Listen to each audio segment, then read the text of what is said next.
ونشهد أن لا إله إلا الله وحده لا شريك له ونشهد أن سيدنا ونبينا ومولانا محمدا عبده ورسوله صلى الله تعالى عليه وعلى آله وأصحابه وبارك وسلم أما بعد فأعوذ بالله من الشيطان الرجيم بسم الله الرحمن الرحيم وَإِذِ ابْتَلَى إِبْرَاهِيمَ رَبُّهُ بِكَلِمَاتٍ فَأَتَمَّهُنَّ قَالَ إِنِّي جَاعِلُكَ لِلنَّاسِ إِمَامًا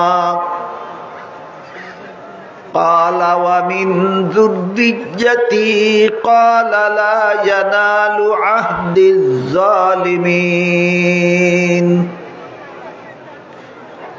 وقال رسول الله صلى الله عليه وسلم لا تطروني كما أطرت النصارى عيسى ابن مريم فإني عبد الله ورسوله ولكن قولوا عبد الله ورسوله أو كما قال عليه الصلاة والسلام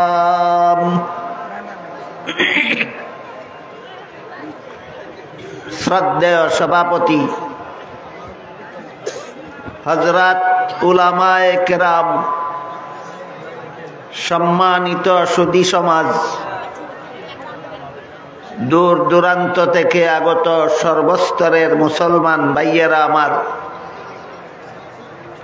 ও আমার পর্দার আড়ালে বসা মা ও বোনেরা,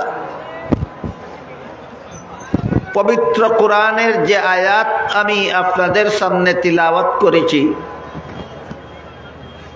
তাতে আল্লাহ বলেন, তোমরা স্মরণ করো তখনকার ঘটনা যখন আল্লাহ ইব্রাহিম আলাইহিস সালামকে কতগুলি কঠিন পরীক্ষা করেছিলেন। পরীক্ষাগুলিতে পাশ করার পর আল্লাহ ইব্রাহিম আলাইহিস সালামকে বলেছিলেন, আমি আপনাকে মানুষের ইমাম বানাবো। মানুষের ইমাম হওয়ার যোগ্যতা রাখেন দুই শ্রেণীর লোক। প্রথম শ্রেণীর লোক হলেন নবীগণ, আর দ্বিতীয় শ্রেণীর লোক হলেন আলেমগণ। যারা নবীও নন, আলেমও নন, তাদের মানুষের ইমাম হওয়ার যোগ্যতা নাই। কথাটা যদি সহজে কেউ যাচাই করতে চান, নবী তো পাবেনই না বর্তমান দুনিয়াতে, আলেমও নয় এমন একজন মানুষকে আপনাদের মসজিদের ইমাম বানাইয়া দেখেন। যিনি আলেম না, তারে ইমাম বানাইলে নামাজ শুদ্ধ হইব না ভুল হইব?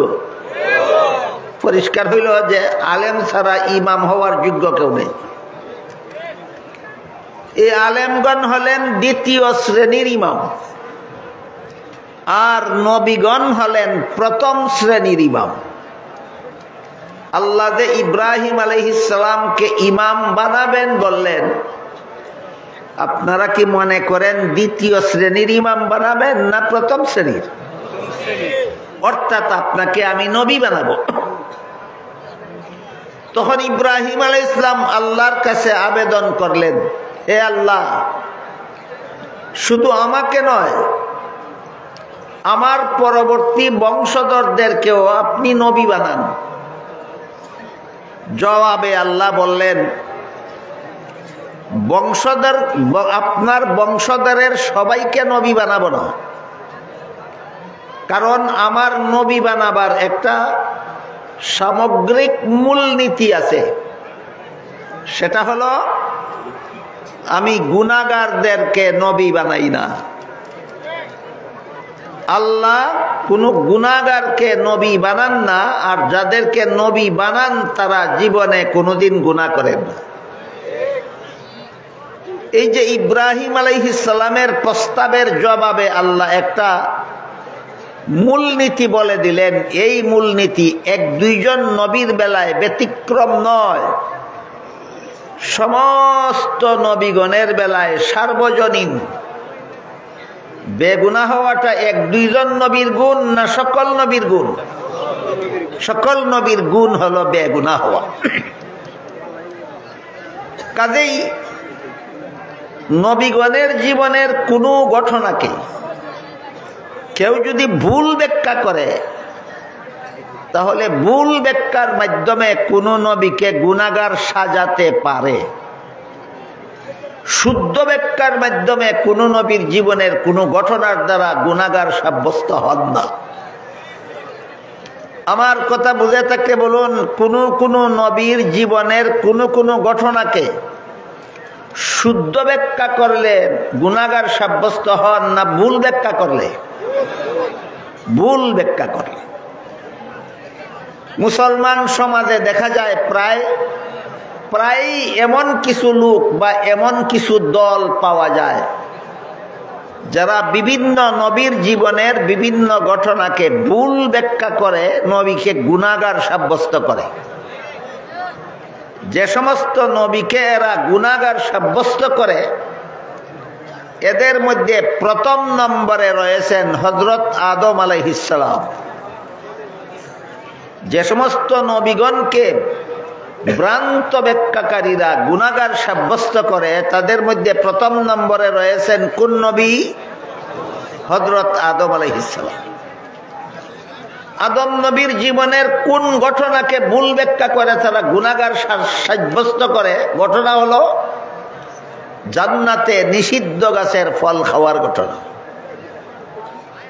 আমি আশা করি মুসলমান হিসাবে আপনারা জীবনে কোনো না কোনো সময় কোনো না কোনো আলেমের মুখে শুনে থাকবেন, আল্লাহ আদম সৃষ্টি করার পর পৃথিবীতে পাঠাবার আগে কিছুদিনের জন্য জান্নাতে বসবাস করতে দিয়েছিলেন এবং বলেছিলেন, আদম তোমার বিবি হাওয়াকে নিয়ে জান্নাতে যেখানে ইচ্ছা বসবাস করো, সব রকমের ফলমূল খাও, শুধু একটি গাছের ফল খেতে নিষেধ করেছিলেন।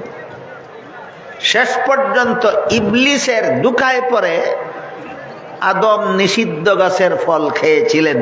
এই হইল ঘটনা। আজকে নতুন শুনলেন না আরো শুনেছেন? এই ঘটনাকে যারা ভুল ব্যাখ্যা করে, তারা ব্যাখ্যাটা এভাবে করে যে আল্লাহর আদেশ নিষেধ লঙ্ঘন করলেই গুনাহ হয়, আর আদম তো লঙ্ঘন করলেন যে এটা পরিষ্কার কথা। যেহেতু আল্লাহর আদেশ নিষেধ লঙ্ঘন করলেই গুনাহ হয়, আর আদম লঙ্ঘন করেছেন, তাই এই লঙ্ঘনের কারণে আদম গুনাহগার সাব্যস্ত হয়েছেন। একটু সময়ের জন্য যদি এই ব্যাখ্যাটা মেনে নেওয়া যায়, তাহলে বলুন তো আল্লাহর যে একটা মূলনীতি কি ছিল? কোনো গুনাহগারকে নবী বানাই না, আর যাদেরকে নবী বানাই এরা জীবনে কোনোদিন গুনাহ করে না। এই ব্যাখ্যাটা মেনে নিলে আল্লাহর মূলনীতিটা ঠিক থাকে না লঙ্ঘন হয়? এটাই প্রমাণ হয়ে গেল তোমার ব্যাখ্যাটা ভুল। এতেই প্রমাণ হয়ে গেল তোমার ব্যাখ্যাটা ভুল। এই ভুল ব্যাখ্যা মুসলমান সমাজে মুসলমান থেকে উৎপত্তি হয়নি, বরং এই ভুল ব্যাখ্যার মাধ্যমে যারা আদম নবী সহ বিভিন্ন নবীকে গুনাহগার সাব্যস্ত করে, এরা এদের এই ভুল ব্যাখ্যাটা খ্রিস্টানদের কাছ থেকে আমদানি করেছে। নবীগণকে গুনাহগার সাব্যস্ত করার মতো অপব্যাখ্যা মুসলমান সমাজ থেকে উদ্ভূত নয়। নবীগণকে গুনাহগার সাজাবার মতো অপব্যাখ্যা খ্রিস্টান সমাজ থেকে আমদানিকৃত। তাই খ্রিস্টানদের সমাজ কিভাবে নবীগণকে গুনাহগার সাব্যস্ত করে তার সামান্য একটু আলোচনা শুনুন, তারপরে আপনারা শুদ্ধ ব্যাখ্যা কোনটা, যেই ব্যাখ্যা মতো আল্লাহর মূলনীতি লঙ্ঘন হয় না, সেটা শুনবেন ইনশাআল্লাহ। বাংলাদেশের স্বাধীনতার সূচনা লগ্ন থেকেই একদল খ্রিস্টানেরা এই বাংলাদেশে খ্রিস্ট ধর্ম প্রচারের কাজে নিয়োজিত রয়েছে। এদের সংগঠনটার নাম হলো খ্রিস্টান মিশনারি বাংলাদেশ। খ্রিস্টান মিশনারি বাংলাদেশের পক্ষ থেকে বাংলাদেশের মুসলমানদের মধ্যে খ্রিস্ট ধর্ম প্রচারণার জন্য যত বই পুস্তক পুস্তিকা তারা প্রকাশ করেছে, এর মধ্যে তাদের প্রকাশিত একটা বইয়ের নাম আছে কোরআনের আলোকে বেহেশতে যাওয়ার পথ। নামটাই এমন শব্দ চয়নের দ্বারা তারা রেখেছে, এই শব্দগুলি দেখলে একজন সাধারণ মুসলমান কল্পনাও করতে পারবে না যে এটা কোনো খ্রিস্টানের লেখা বই। কারণ কোরআনের আলোকে কি হয় খ্রিস্টানে বুঝবে কি, মুসলমান আলেম ছাড়া। বেহেশতে যাওয়ার পথ মুসলমান আলেম ছাড়া খ্রিস্টানে কি জানবে? এই জন্য এমন শব্দের দ্বারা তারা বইয়ের নাম লিখেছে, নামটা দেখলে যেন কোনো সাধারণ মুসলমান কল্পনাও করতে না পারে যে এটা খ্রিস্টানদের লেখা বই। আসলে এটা খ্রিস্টানদের লেখা বই। এবার বলুন তো, কোরআনের আলোকে বেহেশতে যাওয়ার পথ বইটা কোনো মুসলমান আলেমের লেখা না খ্রিস্টানদের লেখা? খ্রিস্টানদের লেখা। এই বইয়ে তারা লিখেছে প্রথম মানুষ আদম, প্রথম পাপিষ্ট। আপনারা বলুন, আদম শুধু প্রথম মানুষ না প্রথম নবীও? প্রথম নবী আদম, প্রথম মানুষ আদম, প্রথম পাপিষ্ট। কি ছিল আদমের পাপ? তারা লিখেছে আদমের পাপ ছিল জান্নাতে নিষিদ্ধ গাছের ফল খাওয়া। জান্নাতে নিষিদ্ধ গাছের ফল খেয়ে প্রথম নবী আদম প্রথম পাপিষ্ট হয়েছেন। তারপরে এই পাপিষ্ট আদমের বংশে যত নবী জন্মগ্রহণ করেছে সমস্ত নবী জন্মগত পাপিষ্ট। অন্যান্য নবীর কি পাপ? পাপিষ্ট আদমের বংশে জন্ম হওয়াটাই অন্য নবীর পাপ। পাপিষ্ট আদমের বংশে জন্ম হওয়াটাই অন্য নবীর পাপ। আমরা লিখেছি না খ্রিস্টানেরা লিখেছে? খ্রিস্টানেরা লিখেছে। প্রথম নম্বর কথা লিখেছে প্রথম নবী আদম প্রথম পাপিষ্ট। 2 নম্বর কথা লিখেছে পাপিষ্ট আদমের বংশে জন্মগ্রহণকারী সমস্ত নবী জন্মগত পাপিষ্ট। অন্যান্য নবীর পাপ ছিল পাপিষ্ট আদমের বংশে জন্ম হওয়াটাই তাদের পাপ। 3 নম্বর কথা লিখেছে কাজেই আল্লাহ একজন নবীকে নিষ্পাপ বানাবার জন্য, একজন নবীকে বেগুনাহ নবী বানাবার জন্য তাকে আর আদমের বংশে জন্ম না দিয়া আল্লাহ নিজের ঔরসে জন্ম দিলেন। তিনি হলেন হযরত ঈসা আলাইহিস সালাম। ঈসা আলাইহিস সালাম নিষ্পাপ নবী, বেগুনাহ নবী। কিভাবে বেগুনাহ হলেন? পাপিষ্ট আদমের বংশে জন্ম না হয়ে আল্লাহর ঘরে জন্ম হওয়ার কারণে তিনি বেগুনাহ নবী। আর বাকি সমস্ত নবীগণ পাপিষ্ট আদমের বংশে জন্ম হওয়ার কারণে তারা জন্মগত পাপিষ্ট। আর আদম নিষিদ্ধ গাছের ফল খাওয়ার কারণে জান্নাতে আদম পাপিষ্ট। খ্রিস্টানদের লিখিত বইয়ের মর্মটা বুঝে থাকলে এবার বলুন, কোন কোন নবীর জীবনের কোন কোন ঘটনাকে অপব্যাখ্যার মাধ্যমে সেই নবীকে গুনাহগার সাব্যস্ত করার মতবাদ ইসলামী মতবাদ না খ্রিস্টানি মতবাদ? এটা ইসলামী মতবাদ নয়, এটা হলো খ্রিস্টানি মতবাদ। আমাদের বর্তমান সমাজে মুসলমানদের মধ্যে বিভিন্ন নবীর জীবনের ঘটনাকে অপব্যাখ্যার মাধ্যমে গুনাহগার সাব্যস্ত করার মতো খ্রিস্টানি মতবাদ দীর্ঘদিন যাবৎ চলে এসেছিল। ইদানিং কালে বিগত 15-20 বছর যাবৎ আরেকজন নূতন এইরকম খ্রিস্টানি মতবাদ মুসলমান সমাজে চালু করার জন্য আবির্ভূত হয়েছেন। তিনি হলেন স্বঘোষিত আমির সাদ সাহেব। নির্বাচিত আমির না স্বঘোষিত?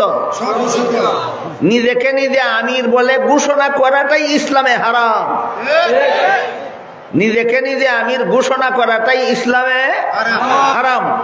হারাম পদ্ধতিতে সে নিজেকে নিজে আমির বলে ঘোষণা দিয়ে যারা তাকে অন্ধভাবে মেনে নিয়েছে তাদেরকে সাদপন্থীও বলা হয়, এতাআতীয় বলা হয়, সাদিয়ানীও বলা হয়। কেউ কয় সাদপন্থী, কেউ কয় এতাআতী, কেউ কয় সাদিয়ানী। গোলাম আহমদ কাদিয়ানীরে যারা নবী মানে তারারে কয় কাদিয়ানী, আর সাদ রে যারা আমির মানে তারারে কয় সাদিয়ানী। এই সাদ সাহেব তার বিভিন্ন বক্তৃতায় বলেছেন হযরত জাকারিয়া আলাইহিস সালাম শাস্তিযোগ্য অপরাধ করেছিলেন আল্লাহর দরবারে। হযরত ইউসুফ আলাইহিস সালাম আল্লাহর দরবারে শাস্তিযোগ্য অপরাধ করেছিলেন। হযরত মুসা আলাইহিস সালাম আল্লাহর দরবারে শাস্তিযোগ্য অপরাধ করেছিলেন। এমনকি মুহাম্মদুর রাসূলুল্লাহ সাল্লাল্লাহু আলাইহি ওয়াসাল্লাম আল্লাহর দরবারে শাস্তিযোগ্য অপরাধ করেছিলেন। বাংলা ভাষায় যেই অপরাধকে শাস্তিযোগ্য অপরাধ বলা হয়, ফার্সি ভাষায় এইটাকেই গুনাহ বলা হয়, আরবি ভাষায় এইটাকেই জুরুম বলা হয়। আরবিতে বলে জুরুম, ফার্সিতে বলে গুনাহ, বাংলায় বলে শাস্তিযোগ্য অপরাধ। সারমর্ম হল সাদ সাহেব স্বঘোষিত আমির সাদ সাহেব বিভিন্ন নবীর নাম ধরে ধরে বিভিন্ন বক্তৃতায় এদেরকে পাপিষ্ঠ বা গুনাহগার বলে ঘোষণা করেছেন। এর দ্বারা পরিষ্কার হয়ে গেল বর্তমান দুনিয়ার তবলিগি ভাইদের কাছে সাদ সাহেব খ্রিস্টানি মতবাদ চালু করার এজেন্ডা নিয়ে কাজ করে যাচ্ছেন।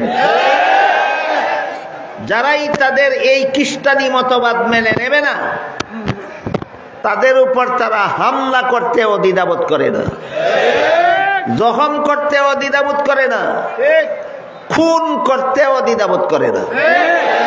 আমি আপনাদের কাছে জিজ্ঞাসা করতে চাই, নবীকে গুনাহগার না মানলে আপনাকে যদি খুন করে ফেলে তাহলে প্রাণ বাঁচাবার জন্য নবীকে গুনাহগার মেনে নেবেন না নবীকে বেগুনাহ মানার জন্য প্রাণ দিয়ে শহীদ হতে রাজি থাকবেন? এই পর্যন্ত তারা 5 জনকে শহীদ করেছে। টঙ্গীর ময়দানে 6 বছর আগে একজনকে শহীদ করেছে, গত পরশু 4 জনকে শহীদ করেছে।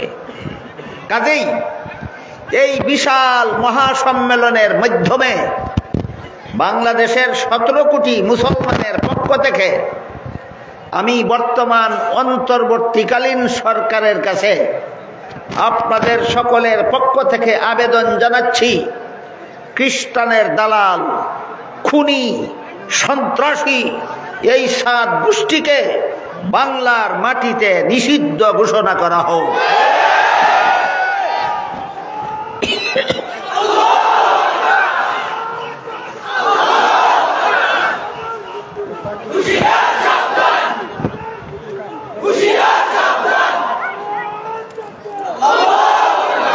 এবার আমরা বোঝার চেষ্টা করব জান্নাতে আদমের নিষিদ্ধ গাছের ফল খাওয়ার সহি ব্যাখ্যাটা কি।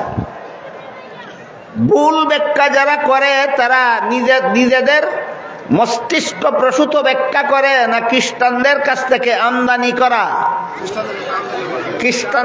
থেকে আমদানি করা ভুল ব্যাখ্যা করে।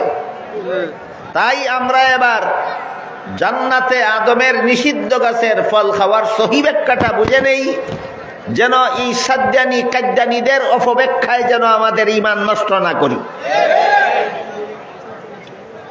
আহলে সুন্নাত ওয়াল জামাতের সমস্ত মুফাসসিরিন কেরাম যারা যারা তাফসীরের কিতাব লিখেছেন, বিগত প্রায় ১৫০০ বছরের ভিতরে হক্কানি উলামায়ে কেরামের যারাই তাফসীরের কিতাব লিখেছেন, সবাই আপন আপন তাফসীরের কিতাবে উল্লেখ করেছেন যে মানুষের কোনো কাজের দ্বারা সওয়াব হয় আর কোনো কাজের দ্বারা গুনাহ হয় দুনিয়ার জীবনে। দুনিয়ার জীবনের কোনো কাজে সওয়াব আছে, কোনো কাজে গুনাহ আছে। দুনিয়াতে আসার আগের কোনো কাজে সওয়াব নাই, গুনাহ নাই। দুনিয়ার থেকে বিদায় হওয়ার পরবর্তী কোনো কাজে সওয়াব নাই, গুনাহ নাই। উদাহরণ শুনলে বুঝবেন সহজে। বলুন তো, দুনিয়ার জীবনে মুসলমানদের জন্য 5 বেলা নামাজ পড়া ফরজ কিনা? না পড়লে গুনাহ হয় কিনা? 5 বেলার নামাজ না পড়লে গুনাহ হয়।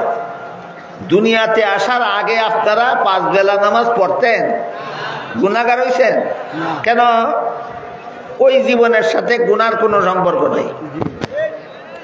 আপনাদের পূর্বপুরুষের যারাই দুনিয়ার থেকে বিদায় হয়ে কবরে চলে গেছেন, তারাও কি 5 বেলা নামাজ পড়েন? গুনাহ হয় কেন? এরা এই দুনিয়াতে নাই, আরেক জগতে চলে গেছেন। প্রমাণ হলো মানুষের কোনো কাজের দ্বারা গুনাহ হয় অথবা সওয়াব হয় শুধু দুনিয়ার জীবনে। দুনিয়াতে আসার আগের জীবনের কোনো কাজে সওয়াব গুনাহ নাই। দুনিয়ার জীবন শেষ হওয়ার পরের জীবনের সাথেও কোনো সওয়াব গুনাহ সম্পর্ক নাই। এবার বলুন, আদম নিষিদ্ধ গাছের ফল খেয়েছিলেন দুনিয়ার জীবনে না দুনিয়াতে আসার আগের জীবনে? এর সাথে সওয়াবেরও কোনো সম্পর্ক নাই, এর সাথে গুনারও কোনো সম্পর্ক নাই। এবার বলুন, এই ব্যাখ্যাটা মেনে নিলে আল্লাহর মূলনীতিটা মনে আছে? লা ইয়ানালু আহদিজ জালিমিন, গুনাহগারদেরকে আমি নবী বানাই না। এই ব্যাখ্যাটা মেনে নিলে মূলনীতিটা লঙ্ঘন হয় না? ঠিক থাকে। প্রমাণ হলো এটা শুদ্ধ ব্যাখ্যা। কি প্রমাণ হইল? এটা শুদ্ধ ব্যাখ্যা। কাজেই নবীগণের জীবনের কোনো না কোনো ঘটনাকে ভুল ব্যাখ্যা করে যারা নবীগণকে গুনাহগার সাব্যস্ত করে, এদেরকে আবার খুব বড় গলায় মুসলমানদেরকে ঐক্যবদ্ধ হওয়ার দাওয়াত দিতে শোনা যায়। আসুন আমরা সব মুসলমান ঐক্যবদ্ধ হয়ে যাই। দাওয়াতের সাথে কোরআনের আয়াত দ্বারা দলিল দেয়। কি আয়াত? আয়াতটা হলো সূরা আলে ইমরানের 103 নম্বর আয়াত। সেখানে আল্লাহ বলেছেন, ওয়াতাসিমু বিহাবলিল্লাহি জামিআন ওয়ালা তাফাররাকু। এর অর্থ হলো, হে মুমিন মুসলমানেরা, তোমরা আল্লাহর দ্বীন পালনের মাধ্যমে ঐক্যবদ্ধ হও। এমনি ঐক্যবদ্ধ হও আল্লাহ বলেছেন না, আল্লাহর দ্বীন পালনের মাধ্যমে। আল্লাহর দ্বীন পালনের মাধ্যমে ঐক্যবদ্ধ হও। হাদিসে জিবরিল নামে একটা প্রসিদ্ধ হাদিস আছে। সেই হাদিসে আল্লাহর রসুল বলে দিয়েছেন 3 প্রকার এলিমের নাম মুসলমানের দিন। কত প্রকার এলিমের নাম? 3 প্রকার এলিমের নাম মুসলমানের দিন। এর মধ্যে প্রথম প্রকার এলেম হইল ইলমে আকাইদ, আকীদা বিশ্বাসগত এলিম। আকীদা বিশ্বাসের সিদ্ধান্ত হলো নবীগণ বেগুনাহ। ইসলামী আকীদা বিশ্বাসের চূড়ান্ত সিদ্ধান্ত নবীগণ বেগুনাহ। এটা মেনে মুসলমান ঐক্যবদ্ধ হও। তোমরা যারা নবীগণকে বেগুনাহ মানো না, তোমাদের মুখে ঐক্যবদ্ধ হওয়ার দাওয়াত শোভা পায় না। হায়া লজ্জা থাকলে যারা নবীগণকে গুনাহগার সাব্যস্ত করে, সাহাবায়ে কেরামের সমালোচনাকে যারা হালাল মনে করে, হায়া লজ্জা থাকলে মুসলমানদেরকে ঐক্যের কথা বলতো না। এক হাদিসে রাসূল করিম সাল্লাল্লাহু আলাইহি ওয়াসাল্লাম বলেন, ইযা রাআইতুমুল্লাযীনা ইয়াসুব্বুনা আসহাবী ফাকুলু লানাতুল্লাহি আলা শাররিকুম। এর অর্থ হলো, হে আমার উম্মত মুসলমানেরা, তোমরা যখন ওই সমস্ত লোকদের দেখতে পাবে যারা আমার সাহাবাদের সমালোচনা করে, তাদেরকে বলে দিও আমার সাহাবা সমালোচকদের উপর আল্লাহর লানত। সাহাবা সমালোচকদের উপর আল্লাহর লানত। এই জন্য ইলমে আকাইদের দুইটা সিদ্ধান্তের কথা বলছি আপনাদেরকে। ইলমে আকাইদের একটা সিদ্ধান্ত হলো সমস্ত নবীগণ আজীবন বেগুনাহ। দ্বিতীয় সিদ্ধান্ত হলো সাহাবায়ে কেরামের জীবনের অতীতে যত গুনাহ খাতা করেছিলেন শেষ পর্যন্ত পুরাপুরি সংশোধন হয়ে যথাযথভাবে তওবা করেছিলেন। সেই তওবার উপর আল্লাহ সন্তুষ্ট হয়।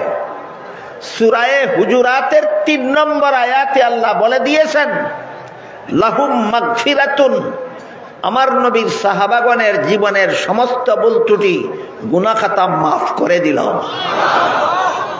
হাদিস শরীফে আল্লাহর রাসূল বলে দিয়েছেন, আত-তাইবু মিনাজ যামবি কামাল্লা যামবালাহু, তওবার কারণে যাদের গুনাহ মাফ হয়ে যায় তারা আবারও বেগুনাহ হয়ে যায়। তাই সমস্ত সাহাবাগণ দুনিয়ার থেকে বেগুনাহ হয়ে বিদায় হয়েছেন। যার দরবারে গুনাহ ছিল, যার দরবারে ভুল ছিল, কার দরবারে? আল্লাহর দরবারে। তিনি বলেন মাফ করে দিলাম। যার দরবারে গুনাহ ছিল তিনি সন্তুষ্ট হয়ে বলেন মাফ করে দিলাম। যার দরবারে গুনাহ ছিল তিনি সন্তুষ্ট হয়ে বলেন মাফ করেছিলাম। এরপরে আবার সমালোচনা করার অধিকার কোনো মানুষের বাবারও নাই। এই জন্য ইলমে আকাইদের দ্বিতীয় সিদ্ধান্ত হলো সাহাবায়ে কেরামের সমালোচনা করা হারাম। তাই যারা নবীগণকে গুনাহগার বলে অপপ্রচার করে, যারা সাহাবায়ে কেরামের সমালোচনা করে বেড়ায়, এদের মুখে ঐক্যের দাওয়াত হাস্যকর। এদের মুখে ঐক্যের দাওয়াত হাস্যকর। আল্লাহ বলেননি তোমরা নবীগণকে গুনাহগার সাব্যস্ত করে ঐক্যবদ্ধ হও। আল্লাহ বলেননি তোমরা সাহাবায়ে কেরামের সমালোচনা করে ঐক্যবদ্ধ হও। আল্লাহ বলেছেন আল্লাহর দ্বীন পালনের মাধ্যমে ঐক্যবদ্ধ হও। আর হাদিস শরীফে আল্লাহর রাসূল শিক্ষা দিয়েছেন নবীগণকে বেগুনাহ মেনে ঐক্যবদ্ধ হও, সাহাবায়ে কেরামের সমালোচনা হারাম জেনে ঐক্যবদ্ধ হও। সুতরাং মুসলমানদের ঐক্যবদ্ধ হওয়ার ঠিকানা হলো ইসলামের বিশুদ্ধ আকীদা বিশ্বাস অন্তরে পোষণ করো। ঐক্যবদ্ধ হওয়ার প্ল্যাটফর্ম হলো এটা। যদি সত্যই ঐক্য চাও, নবীগণকে বেগুনাহ বিশ্বাস করো। সত্যই যদি কোনো মুসলমান ঐক্য চায়, সেজন্য সাহাবায়ে কেরামের সমালোচনাকে হারাম মনে করে। এই গেল নবী রাসূল সম্পর্কে এক দলের চূড়ান্ত বাড়াবাড়ি। যারা বাড়াবাড়ি করে নবীগণের জীবনের বিভিন্ন ঘটনাকে অপব্যাখ্যা করে তাদেরকে গুনাহগার সাব্যস্ত করে। আরেক দল আছে এরা বাড়াবাড়ি নয়, সারাসারি আছে। সারাসারি কি? এরা নবী এবং ওলিগণের অতিভক্ত। কি ভক্ত? অতিভক্ত। অতিভক্তির তাড়নায় তারা বলে নবী মানুষ না, নবী মানুষ না। আল্লাহ কোরআনে বলেন নবী মানুষ। এক আয়াতে আল্লাহ বলেন কুল সুবহানা রাব্বি হাল কুনতু ইল্লা বাশারার রাসূলা, অর্থাৎ হে রাসূল করিম সাল্লাল্লাহু আলাইহি ওয়াসাল্লাম আপনি বলে দিন আমি আল্লাহর শরীকদার নই, আল্লাহ শিরিক থেকে পবিত্র। আমি মানুষ রাসূল ছাড়া আর কিছু নই। আমি মানুষ ও রাসূল। আল্লাহ কোরআনে আমাদের নবীকে নির্দেশ দিয়া বলেন আপনি ঘোষণা করুন আমি মানুষ ও রাসূল। তা আল্লাহ বলতেছেন নবী মানুষ ও রাসূল। আবু জাহাল তার দলবলকে নিয়ে বলতো মানুষ কিন্তু রাসূল না। আর আমাদের সমাজে আরেক দল আছে তারা কয় রাসূল কিন্তু মানুষ না। আল্লাহ বলেন মানুষ ও রাসূল। রাসূলের যুগে যারা বলতো মুহাম্মদ মানুষ কিন্তু রাসূল না, তাদের দলের নাম হলো আবু জাহালের দল। আর আমাদের যুগে যারা বলে রাসূল কিন্তু মানুষ না, এদের দলের নাম হইল আহমদ রেজা খানের দল। আহমদ রেজা খানের দলটা ইতিহাসে রেজবি নামে পরিচিত। রেজবির দলে কয় রাসূল কিন্তু মানুষ না, আবু জাহালের দলে কয় মানুষ কিন্তু রাসূল না, আল্লাহ কয় মানুষও রাসূলও। কটা কথা? তিনটা। আবু জাহালের দলের কথা হইল মানুষ কিন্তু রাসূল না, রেজবির দলের কথা হইল রাসূল কিন্তু মানুষ না, আল্লাহর কথা হইল মানুষ ও রাসূল। কটা কথা হইল? কোনটা মানবেন? আল্লাহর কথা। যদি আল্লাহর কথার অর্ধেকটা মানো না, তোমার মতো এইরকম বাটপারের ব্যাপারে আল্লাহ কোরআনে বলেন আফাতুমিনুনা বিবাদিল কিতাব ওয়া তাকফুরুনা বিবাদ ফামা জাযাউ মান ইয়াফআলু যালিকা মিনকুম ইল্লা খিজিয়ুন ফিল হায়াতিদ দুনিয়া ওয়া ইয়াউমাল কিয়ামাতি ইউরাদ্দুনা ইলা আশাদ্দিল আযাব ওয়া মাল্লাহু বিগাফিলিন আম্মা তা'মালুন। তোমরা কি আল্লাহর কিতাবের এক অংশ মানবা আর এক অংশ মানবা না? এমন বাটপারি যদি আল্লাহর কিতাব নিয়ে করো, তোমাদেরকে আল্লাহ দুইটা শাস্তি দেবেন, একটা দুনিয়ার জীবনের লাঞ্ছনা আর বঞ্চনা, আরেকটা হলো পরকালের জাহান্নামের ভয়ঙ্কর শাস্তি। কাজেই আল্লাহ যেহেতু কোরআনে আমাদের নবীকে বলেছেন মানুষ ও রাসূল, তাই আমরা মানুষ মানব না রাসূল মানব? এইটা হইল ঈমান। আল্লাহ যা বলেছেন সবটুকু মানার নাম ঈমান। যে আল্লাহর কিতাবের এক অংশ মানে আর এক অংশ মানে না, সে পুরাপুরি বেঈমান। এইভাবে যারা রাসূলকে মানুষ না বলে, এরা রাসূলের প্রতি অতিভক্তি দেখাইয়া বলে আলিমুল গায়ব, রাসূল গায়ব জানেন। অথচ আল্লাহ পাক রব্বুল আলামিন পবিত্র কোরআনের সূরা নামালের 65 নম্বর আয়াতে বলেন কুল্লা ইয়ালামু মান ফিস সামাওয়াতি ওয়াল আরদিল গায়বা ইল্লাল্লাহ। হে রাসূল করিম সাল্লাল্লাহু আলাইহি ওয়াসাল্লাম, আপনি ঘোষণা করে দিন আসমান জমিনের কোন বাসিন্দাই গায়েব জানে না একমাত্র আল্লাহ ছাড়া। এই জন্য ইমাম আবু হানিফা রহমাতুল্লাহি আলাইহির লিখিত কিতাব আল ফিকহুল আকবার এর ব্যাখ্যা গ্রন্থ শরহুল ফিকহিল আকবরে আল্লামা মুল্লা আলী আল কারি রহমাতুল্লাহি আলাইহি লেখেন وذكر الحنفية تصريحا بالتكفير باعتقاد أن النبي صلى الله عليه وسلم يعلم الغيب لمعارضة قوله تعالى قل لا يعلم من في السماوات والأرض الغيب إلا الله। এর অর্থ হলো যেহেতু আল্লাহ সূরা নামালের 65 নম্বর আয়াতে পরিষ্কার ভাষায় বলে দিয়েছেন একমাত্র আল্লাহ ছাড়া আসমান জমিনের কোন বাসিন্দাই গায়েব জানে না, কাজেই যারা বলে নবী গায়েব জানে তারা কোরআন মানে না। যারা কোরআন মানে না তারা ঈমানদার নয়, বেঈমান। বেঈমানের আবার সুন্নি কি আর ওয়াহাবি কি? সুন্নি তো একদল মুসলমানের নাম, ওয়াহাবি তো আরেক দল মুসলমানের নাম। তুই তো বেটা মুসলমানই না, তোর আবার সুন্নি কি আর ওয়াহাবি কি? তাহলে নবীগণের বেলায় বাড়াবাড়িও আছে আমাদের সমাজে, সারাসারিও আছে। আহলে সুন্নাত ওয়াল জামাতের মুসলমান বাড়াবাড়িতেও নাই, সারাসারিতেও নাই। আহলে সুন্নাত ওয়াল জামাতের মুসলমানের কাছে নবীগণের বেলায় যে কোনো বেলায় বাড়াবাড়িও নাই, সারাসারিও নাই।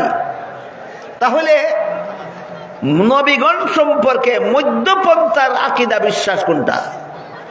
নবীগণ সম্পর্কে মধ্যপন্থার আকীদা বিশ্বাস হলো আহলে সুন্নাত ওয়াল জামাতের আকাইদের কিতাবে লেখা আছে আন-নবিয়্যু ইনসানুন বাআসাহুল্লাহু ইলা ইবাদিহি লিতাবলীগিল আহকাম। নবী ওই সমস্ত মানুষকে বলা হয় যারা আল্লাহর পক্ষ থেকে মনোনীত হন। নিজে চেষ্টা করে কেউ নবী হইতে পারে না, নিজে ইবাদত বন্দেগী কইরা কেউ নবী হইতে পারে না। সারা জীবন ভর যত নেক আমল করো না কেন নবী হইতে পারবে না। নবী আল্লাহ যাকে ইচ্ছা তাকে বানান। ওলি হইতে পারে মানুষ নিজের চেষ্টায়, নবী নিজের চেষ্টায় হতে পারে না। নবী হয় আল্লাহর, একমাত্র আল্লাহর ইচ্ছায়। নবী হওয়া আর ওলি হওয়ার ব্যবস্থার মধ্যে বেশ কম আছে কিনা? নবী নিজের চেষ্টায় হয় না আল্লাহর ইচ্ছায় হয়? আর ওলি হতে পারে মানুষ নিজের চেষ্টায়। আমাদের সমাজে ওলি নিয়েও বাড়াবাড়ি সারাসারি আছে, যেমন ভাবে নবী নিয়ে বাড়াবাড়ি সারাসারি আছে, ওলি নিয়েও বাড়াবাড়ি সারাসারি আছে। এবং আমার দেশের অসংখ্য অগণিত অশিক্ষিত অল্প শিক্ষিত মুসলমান অনেক ভণ্ডদেরকে ওলি মনে করে নিজের ঈমান বরবাদ করে ফেলে। এই জন্য আমি আনুষঙ্গিকভাবে ওলিদের একটা ডেফিনেশন, ওলিদের একটা পরিপূর্ণ সংজ্ঞা আপনাদের সামনে তুলে ধরতে চাই, যেটাকে স্কেল রূপে গ্রহণ করলে সারা দুনিয়ার মধ্যে কোন মানুষটা আল্লাহর ওলি আর কোনটা ওলি না নিজেই বিচার করতে পারবেন। বলেন, ওলি কি দুর্বুদ্ধ কোনো জিনিস না চিনার মতো ব্যবস্থা আছে? চিনার মতো ব্যবস্থা আছে। তাহলে কেমনে চিনবো আমরা একটা মানুষ যে ওলি? 5টা কাজের দ্বারা কোনো মানুষ ধারাবাহিকভাবে 5টা কাজের দ্বারা কোনো মানুষ আল্লাহর ওলি হয়। এলোমেলু না ধারাবাহিক? কত কাজ? 5 কাজ। একটা কম হইলে ওলি হইতে পারতো না, যাই কিছু হোক।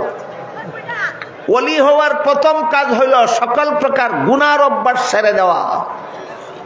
এখনো পর্যন্ত একটা গুনার অভ্যাস যার আছে সে আর যাই কিছু হোক আল্লাহর ওলি হতে পারবে না। 2 নম্বর কাজ হলো সমস্ত ফরজ আমল ঠিক মতে করা। একটা ফরজ এখনো যার লঙ্ঘন হয় সে আর যাই কিছু হোক আল্লাহর ওলি হতে পারবে না। 3 নম্বর কাজ হইল সমস্ত ওয়াজিব আমল ঠিক মতে করা। একটা ওয়াজিবও যে লঙ্ঘন করে সে ওলি হতে পারবে না। 4 নম্বর কাজ হইল সমস্ত সুন্নতে মুআক্কাদা আমল করা। একটা সুন্নতে মুআক্কাদা লঙ্ঘন করার অভ্যাস যার আছে সে আর যাই কিছু হোক আল্লাহর ওলি হতে পারবে না। কটা গেল? কটা রইল?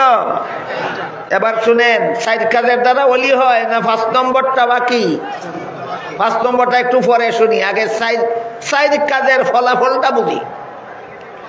গুনার অভ্যাস ছেড়ে দিলে জাহান্নাম থেকে বাঁচা যায়। বলুন, গুনাহ ছাড়ার ফলাফল কি? জাহান্নাম থেকে বাঁচা যায়। ফরজ ওয়াজিব আমল করলে জান্নাত পাওয়া যায়। বলুন, ফরজ ওয়াজিবের ফলাফল কি? সুন্নতে মুআক্কাদা আমল করলে নবীর শাফাআত পাওয়া যায়। বলেন, সুন্নতে মুআক্কাদা আমলের ফলাফল কি? কিন্তু এই 4 কাজের দ্বারা 3টা ফলাফল পাবেন, ওলি হতে পারবেন না। গুনাহ ছেড়ে দেওয়ার কারণে জাহান্নাম থেকে বাঁচবেন, ওলি হতে পারবেন না। ফরজ ওয়াজিব আমল করার দ্বারা জান্নাত পাবেন, ওলি হতে পারবেন না। সুন্নতে মুআক্কাদা আমলের দ্বারা নবীর শাফাআত পাবেন, ওলি হতে পারবেন না। কেন? জাহান্নাম থেকে বাঁচলাম গুনাহ ছেড়ে দিয়া, জান্নাত পাইলাম ফরজ ওয়াজিব আমল কইরা, নবীর শাফাআত পাইলাম সুন্নতে মুআক্কাদা আমল কইরা, ওলি হইতে পারলাম না কেন? তার কারণ হইল এই 4টা কাজের প্রত্যেকটাই করছেন আপনার নিজের স্বার্থে।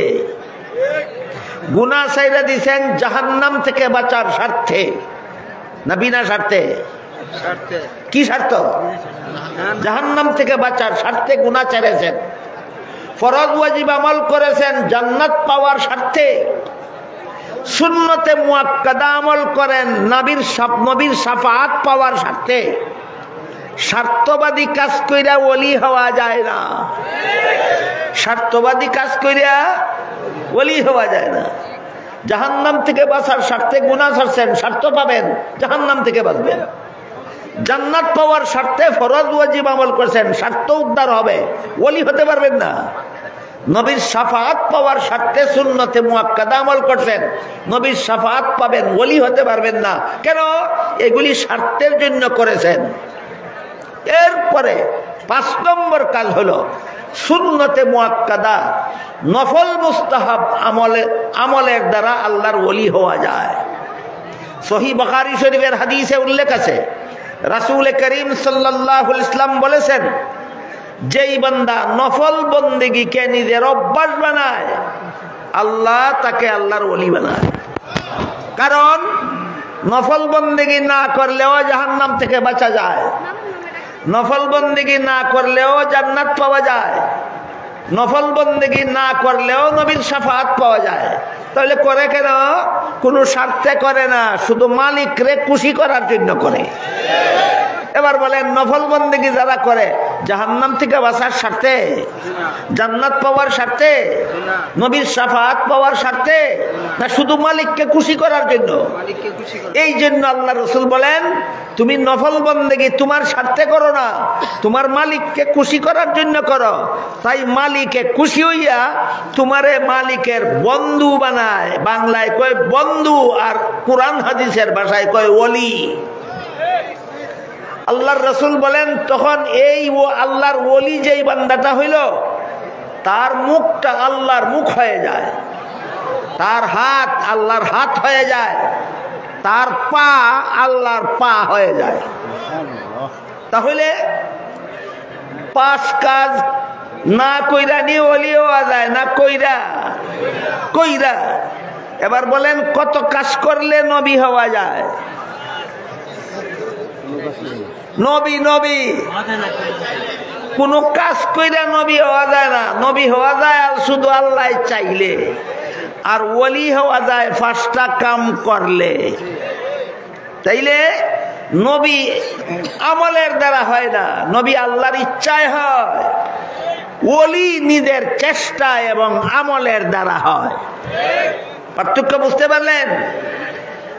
নবী নিয়ে যেমন বাড়াবাড়ি সারাসারি আছে, এক দলে কয় নবী গুনাহগার, আরেক দলে কয় নবী আলিমুল গায়ব। যারা নবীরে গুনাহগার কয় এরা বাড়াবাড়িতে আছে, যারা কয় নবী আলিমুল গায়ব হাজির নাজির এরা সারাসারিতে আছে। দুনো দল ভ্রান্ত, দুনো দল ভ্রান্ত।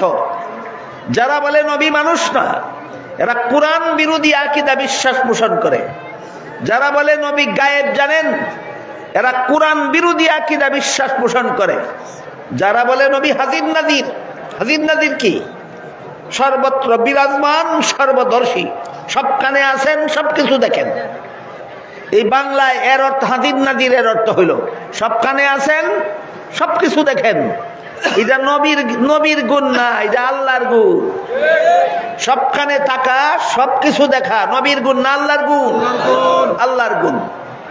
আল্লাহ পাক রব্বুল আলামিন পবিত্র কোরআনের বহু আয়াতে বারবার বারবার বারবার বলেছেন। কি বলেছেন? সবগুলি বলার মতো সময়ও আমার হাতে নাই, শোনার মতো সময়ও আপনাদের হাতে নাই। শুধু সর্বশেষে আল্লাহ যেই কথাটা বলেছেন সেটা বলি শুনুন। আল্লাহ শেষ পর্যন্ত এক আয়াতে বলেন, ওয়ামা কুন্না গাইবিন, আমি কোথাও অনুপস্থিত নই, কোথাও অনুপস্থিত নই। এবার বুঝে শুনে বলুন, যিনি কোথাও অনুপস্থিত নন, উপস্থিত কোথায়? সর্বত্র। উপস্থিত কোথায়? সর্বত্র। সাথে সাথে মনে রাখতে হবে, আল্লাহ যে কোরআনের বিভিন্ন আয়াতে নিজেকে সর্বত্র হাজির নাজির বলে ঘোষণা করেছেন, হ্যাঁ করেছেন, আল্লাহ নিজে হাজির নাজির সর্বত্র। এটা সত্তাগত ভাবে নয়, গুণগত ভাবে। আল্লাহর বিরাজ হওয়ার অবস্থা দুইটা, একটা হলো গুণগত ভাবে বিরাজমান, আর একটা হলো সত্তাগত ভাবে বিরাজমান। আল্লাহ গুণগত ভাবে জগতের সর্বত্র বিরাজমান, এই অর্থে আল্লাহকে হাজির নাজির বলা হয়। সত্তাগত ভাবে আল্লাহ বিরাজমান হওয়ার জন্য কোনো স্থানের দরকারই হয় না। যেমন ধরেন, আসমান, জমিন, চন্দ্র, সূর্য, গ্রহ, নক্ষত্র পাহাড় পর্বত নদী নালা আরশ কুরসি লৌহ কলম এই সমস্ত স্থান বলতে যা কিছু বোঝায় এইগুলি সৃষ্টি করার আগে কি আল্লাহ ছিলেন? দেখি আপনাদের ঈমান কি বলে। যখন কোন স্থান ছিল না তখন কি আল্লাহ ছিলেন? কি প্রমাণ হইল? আল্লাহ স্থানে থাকেন না। আল্লাহ থাকার কোন স্থানের দরকার হয় না। যেমন ভাবে স্থান সৃষ্টি করার আগে আল্লাহ স্থান ছাড়াই ছিলেন, তেমনি ভাবে স্থান সৃষ্টি করার পরেও আল্লাহর সত্তা স্থান ছাড়াই বিদ্যমান। তাইলে আল্লাহ সর্বত্র বিরাজমান সত্তাগত ভাবে না গুণগত ভাবে? এই কথাটা মনে রাখতে হবে। কোরআন হাদিসের যেখানে যেখানেই আল্লাহকে আসমানে বলা হয়েছে, আল্লাহকে জমিনে বলা হয়েছে, আল্লাহকে আরশে বলা হয়েছে, আল্লাহকে পাতালে বলা হয়েছে, আল্লাহকে সর্বত্র বিরাজমান বলা হয়েছে, সত্তাগত ভাবে নয়, গুণগত ভাবে। সত্তাগত ভাবে আল্লাহ জগৎ সৃষ্টির আগেও কোনো স্থানে অবস্থান করতেন না। সত্তাগত ভাবে আল্লাহ জগৎ সৃষ্টির পরেও কোনো স্থানে অবস্থান করেন না। তাহলে আল্লাহ সর্বত্র বিরাজমান সত্তাগত ভাবে না গুণগত ভাবে? এই কথাটা ভুলে গেলে হবে না। আল্লাহ গুণগত ভাবে সর্বত্র বিরাজমান। এই অর্থে আল্লাহ হাজির নাজির, এই অর্থে আল্লাহ হাজির নাজির। যারা বলে নবী মানুষ না, যারা বলে নবী গায়েব জানেন, তারা নবীর একই হাজির নাজির। কার একই হাজির নাজির? এবার দেখুন তো আল্লাহ নবীর ব্যাপার, এই ব্যাপারে নবীকে কি বলেন কোরআনে? বহু আয়াত, এক দুইটা আয়াত শোনাই। আল্লাহ কোরআনের এক আয়াতে বলেন, ওমা কুনতা লাদাইহিম ইজ আজমাউ আমরাহুম ওয়া হুম ইয়ামকুরুন।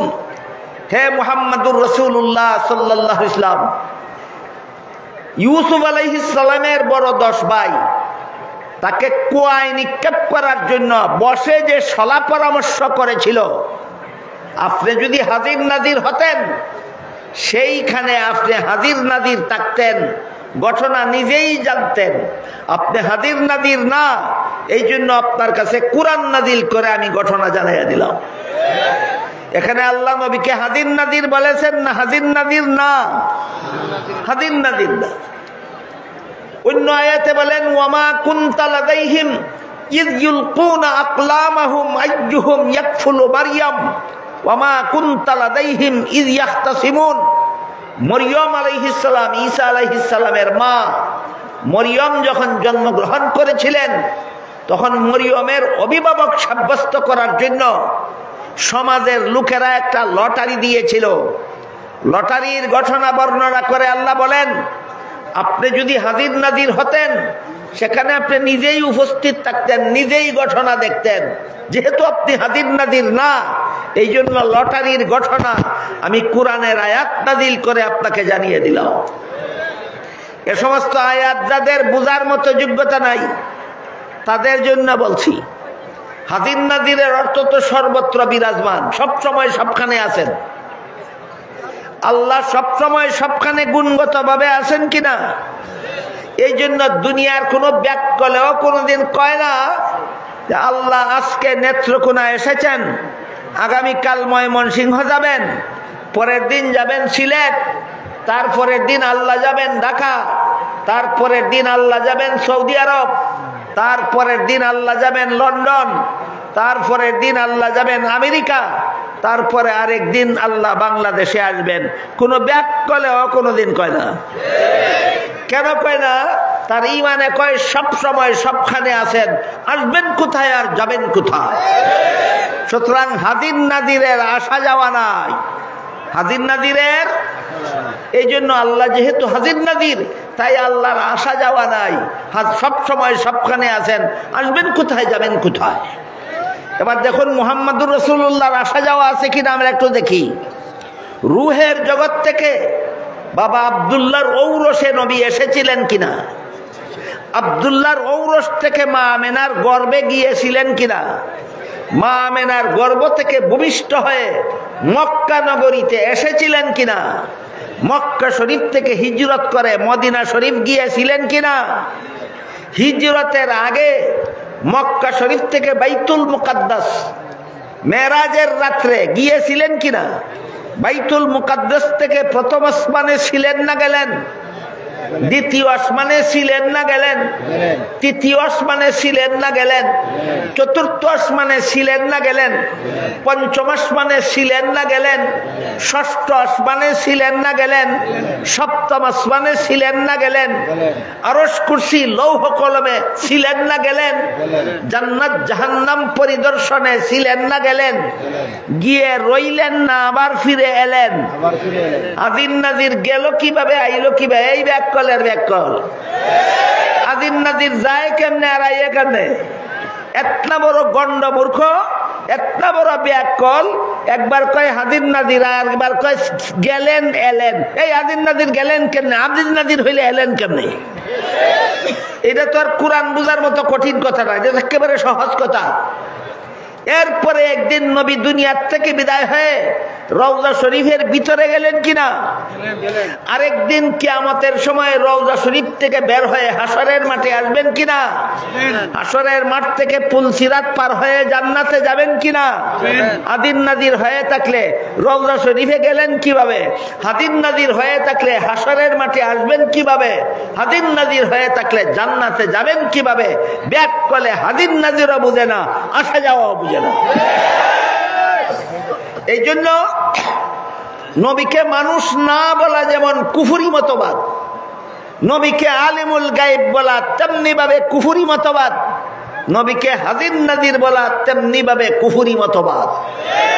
কাজেই ইমানের নামে, ইসলামের নামে যারা কুফরি মতবাদ পোষণ করে, ইমানের নামে, ইসলামের নামে যারা নবীগণকে গুনাহগার বলে অপপ্রচার করে, খ্রিস্টানি মতবাদ প্রচার করে, মুসলমান হওয়ার দাবিদার হয়ে যারা সাহাবায়ে কেরামের সমালোচনাকে হালাল মনে করে, এদের হায়া লজ্জা থাকলে মুসলমানদেরকে ঐক্যের দাওয়াত দিত না।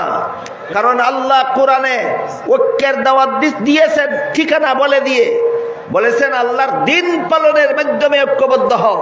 নবীগণকে গুনাহগার মনে করা আল্লাহর দিন নয়, সাহাবায়ে কেরামের সমালোচনাকে হালাল মনে করা আল্লাহর দিন নয়, নবীকে আলিমুল গায়েব বিশ্বাস করা আল্লাহর দিন নয়, নবীকে মানুষ নয় মনে করা আল্লাহর দিন নয়, নবীকে হাদিন নাজির মনে করা আল্লাহর দিন নয়, গোলাম আহমদ কাদ্দানীকে নবী বিশ্বাস করা আল্লাহর দিন নয়। এগুলি কুফরি মতবাদ। কুফরি মতবাদ পালন করে মুসলমান ঐক্যবদ্ধ হও। আল্লাহ কোরআনে বলেননি, বলেছেন ইসলামী মতবাদ পোষণ করার মাধ্যমে মুসলমান ঐক্যবদ্ধ হও। তাহলে ঐক্যবদ্ধ হওয়ার দাওয়াত আল্লাহ কোরআনেও দিয়েছেন, প্ল্যাটফর্ম বলে দেননি না? বলে দিয়েছেন। আল্লাহ কোরআনে যে আয়াতে ঐক্যবদ্ধ হওয়ার নির্দেশ দিয়েছেন, সেই আয়াতে আগে প্ল্যাটফর্ম বলে দিয়েছেন। আল্লাহর দিন পালনের মাধ্যমে ঐক্যবদ্ধ হও। বদ্দিনী আকীদা বিশ্বাসের মাধ্যমে কোন মুসলমান ঐক্যবদ্ধ হতে পারে না। তাহলে আল্লাহ আমাদেরকে বদ্দিনদের মতবাদ গ্রহণ করে ঐক্যবদ্ধ হতে বলেছেন না আল্লাহর সহি দিন পালনের মাধ্যমে? তাই আল্লাহ আপনাদের আমাদের সবাইকে আল্লাহর সহি দিন পালনের মাধ্যমে ঐক্যবদ্ধ হওয়ার, ঐক্যবদ্ধ থাকার সৌভাগ্য দান করুন। সবাই বলুন আমিন। সুবহান রাব্বিকা রাব্বিল ইজ্জাতি আম্মা ইয়াসিফুন ওয়া সালামুন আলাল মুরসালিন ওয়ালহামদুলিল্লাহি রাব্বিল আলামিন।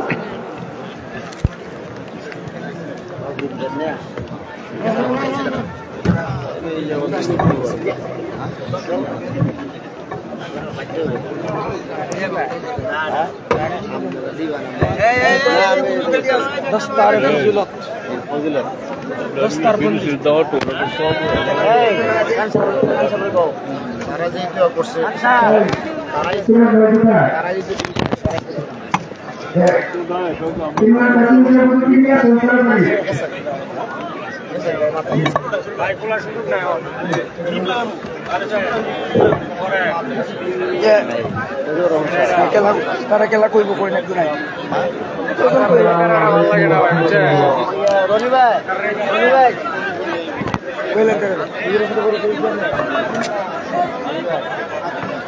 আমাদের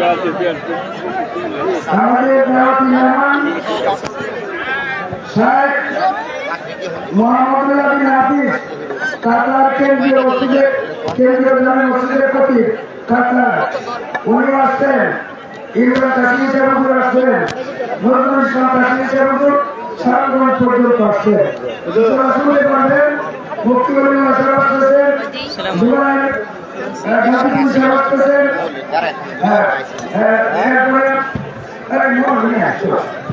আচ্ছা ইয়ে পাগড়ি কি এখন না না লাগবে না